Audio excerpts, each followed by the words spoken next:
Magandang araw po sa inyong lahat. Nandito po tayo ngayon sa harapan ng Mount Kalatungan at meron po akong konting i-share sa inyo. Kung nalala nyo po yung isang hiker na nawawala mga 2 linggo na ang nakaraan, dito po yun. Okay? Dito po yan sa belong po ito sa Pangantukan, Bukidnon, Philippines. So this is the 5th highest mountain in the Philippines. Kasi may naganap na hiking dito sa aming lugar, at yun nga sa kasamaang palad nawala po yung isang hiker. Bali naliligaw po siya dyan, at sa sobrang laki niyan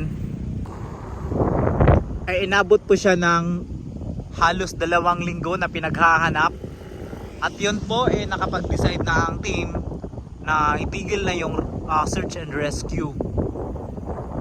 Yun nga, and we are praying na okay lang siya kung saan man siya,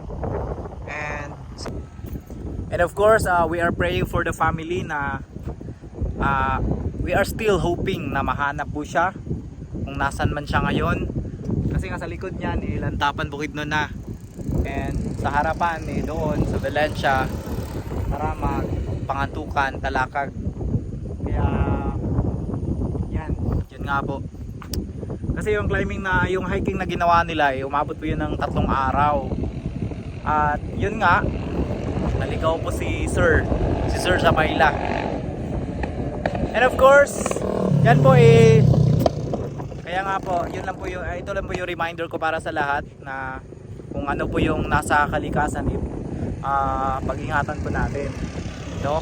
Huwag po natin galawin yung mga mahahalagang bagay o yung mga tanim na nandyan sa bundok, kasi nga po sagrado ang lahat ng yan, at hindi natin alam kung ano ang ibabalik sa atin ng kalikasan. Okay, yun lang, and hopefully na patuloy po tayo magsusubaybay dito sa aking vlog. Bert Dombase, bye bye.